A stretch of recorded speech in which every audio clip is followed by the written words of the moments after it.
Tensions right now at an all-time high in Minneapolis after a woman was killed in a shooting involving an immigration customs and enforcement agent.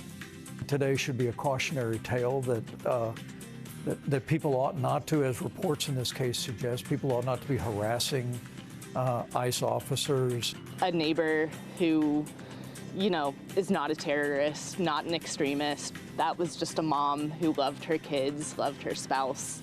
How the Trump administration is explaining the agent's decision to use lethal force and why state leaders in Minnesota are now pushing back against the claims that the shooting was justified.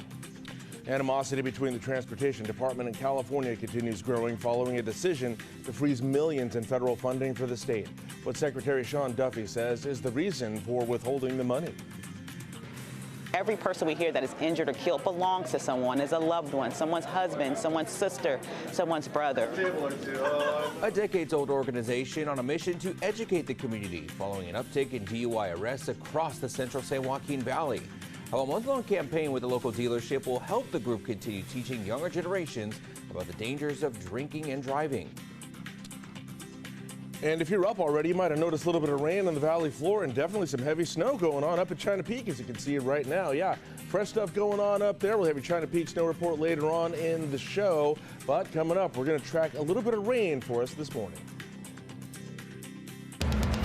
You're watching Fox 26, and now, great day.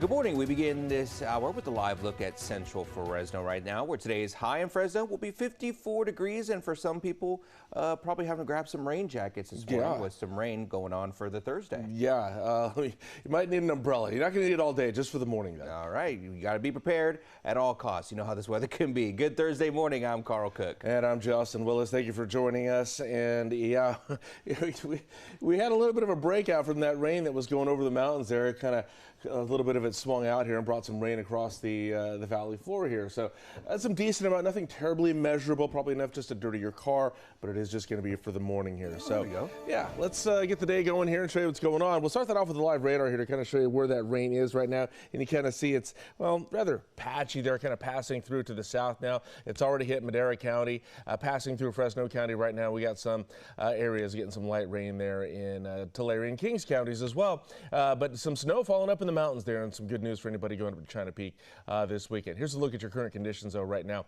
We are at 47 degrees. Yeah, a little cold out there in addition to a little bit of rain going on. Also, wind. That's going to be another story for us today. Right now, we are out of the west-northwest at 9 miles an hour. The dew point's at 41 degrees. Not really expecting any fog there.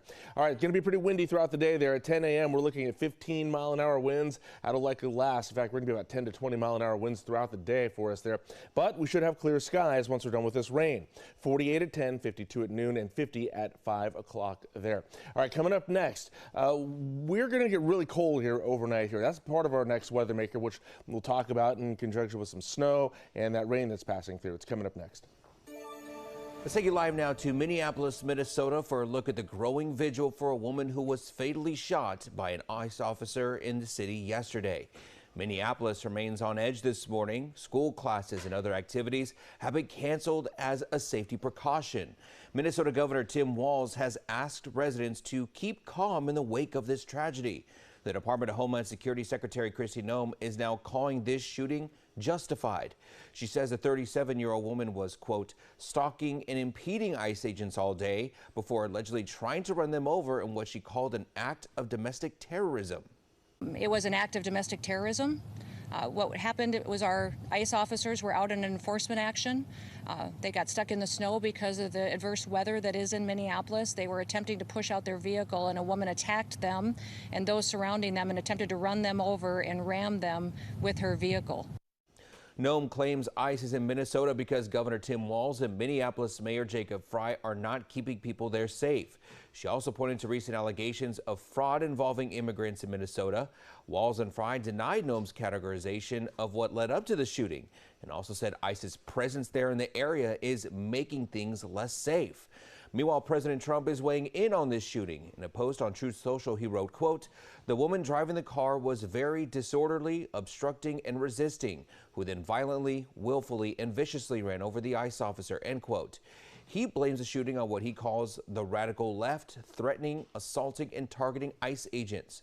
Walz is pushing back on the president's post. Donald Trump will make this about me. He will make this about politics. This is about public safety, and this is about normalcy. To Americans who are watching this, if you're in Portland or you're in LA or you're in Chicago or you're wherever they're coming next, stand with us. Walz blames the shooting on the White House's deployment of ICE agents, which he says was not communicated to state leaders. In the meantime, he's warning the state's National Guard to prepare for potential deployment to ensure people are safe from federal officials. What we're seeing is the consequences of governance designed to generate fear, headlines, and conflict. It's governing by reality TV, and today that recklessness cost someone their life. He says he activated Minnesota's State Emergency Operations Center, and he adds that he reached out to Noem but hasn't heard back from her. The governor is reminding Minnesotans they have a right to protest, but they should do so peacefully and to not give the Trump administration a show. Meanwhile, the mayor of Minneapolis is refuting the president's claim that ICE shot and killed that woman out of self-defense in a fiery news conference. Having seen the video of myself, I want to tell everybody directly, that is bull. This was an agent recklessly using power that resulted in somebody dying, getting killed. To ICE, get the out of Minneapolis. We do not want you here. This shooting marks a dramatic escalation in ICE operations. City leaders are accusing the agency of causing the chaos that led to this killing. People who witnessed the shooting say the use of lethal force was not even necessary. Anger and indignation that this could happen. Like, it was, in my opinion, completely uncalled for. The car was backing up and pulling forward, moving out of like the lane of like blocking traffic, and then shots were fired. For what reason, I can't say. But it does not seem to me any kind of justifiable use of deadly force. Like, a person was killed for basically nothing outside of my house. I've lived here for 2 years. I've never seen anything like this. The Department of Homeland Security's use of force policy when it involves a fleeing subject states, quote, deadly force shall not be used solely to prevent the escape of a fleeing subject, but it is authorized to prevent escape if the officer, quote, has a reasonable belief the subject poses a significant threat of death or serious physical harm to the officer or others, and such force is necessary to prevent escape, end quote. Now, if the subject is just a threat to themselves, deadly force is not authorized. This policy is dated February 6th, 2023. All right, let's get a look at your weather here and show you what's going on. We'll start that off with the radar here at 5:07. And yeah, we had some rain this morning here. Some of you might have woke up to it here, but it's just some passing showers as it kind of spread across the valley here. Right now, most of it situating in southern Fresno County there and getting into Kings and Tulare counties there. But we have some good snow falling in some parts of the mountains right now as well.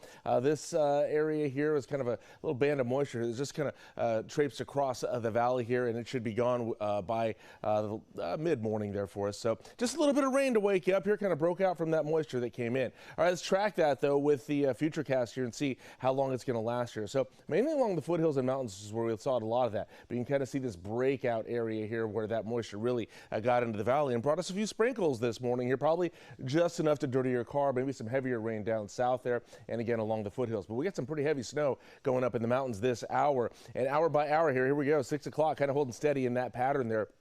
It starts to move a little bit, though, by 7:30 this morning here, going a little further south there. 8 o'clock holding steady there, 9 o'clock same, and then by 10:30 this morning, things will be mostly to the south.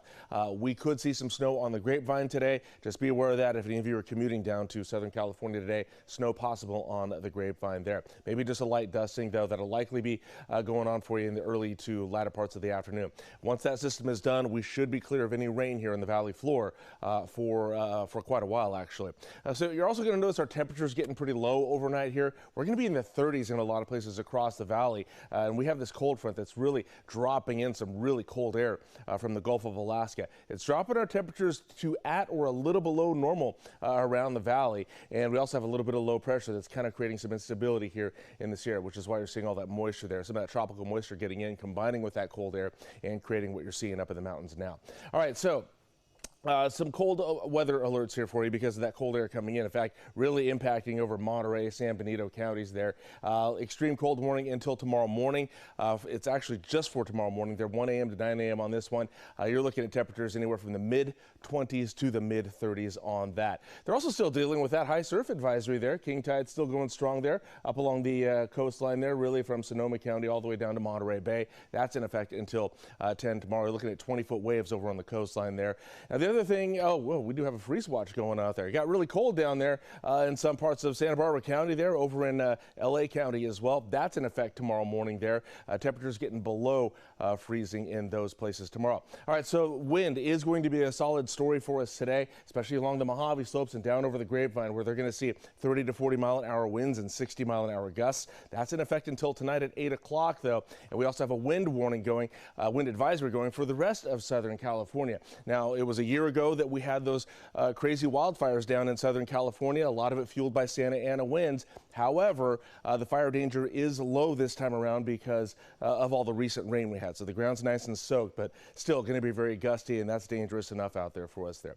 All right, current wind speeds right now in the valley, not too bad. Visalia is up to 14 miles an hour, though. A lot of us could see 10 to 20 mile an hour winds throughout the day. And let me show that to you here with the next 3 days, because we are at 10 to 20 mile an hour winds today. We should be done with the rain after this morning, though. The winds back off, though, to just light levels there tomorrow and Saturday, and we're going to be in the mid-50s. Fairly normal for us today at 54. Some places will be below that. 55, though, tomorrow, and up to 58 on Saturday. And here's the other story for you. 30s for your overnight lows. Going to be chilly overnight for us. All right, coming up in just a bit here, we'll take a look at the highs and lows across the rest of the San Joaquin Valley for your Thursday. Are you on a dating app looking for a partner or a job? I'm Angela Brown in Washington, D.C. A new trend in job seeking. And a live look now at the Bay Bridge, where the time is 5:11 and 48 degrees right now for those commuting to the Bay Area. You can find new headlines of the weather forecast on your screen all morning long, even through the commercial break. Hi, I'm Monty Torres with Fox 26 News on YouTube. Thank you for checking out our YouTube channel, where we have loads of great content for you to choose from. And while you're here, why not click on the subscribe button right here? That way you can stay in touch with all the latest breaking news, everything news related within the Central Valley. And thank you for watching.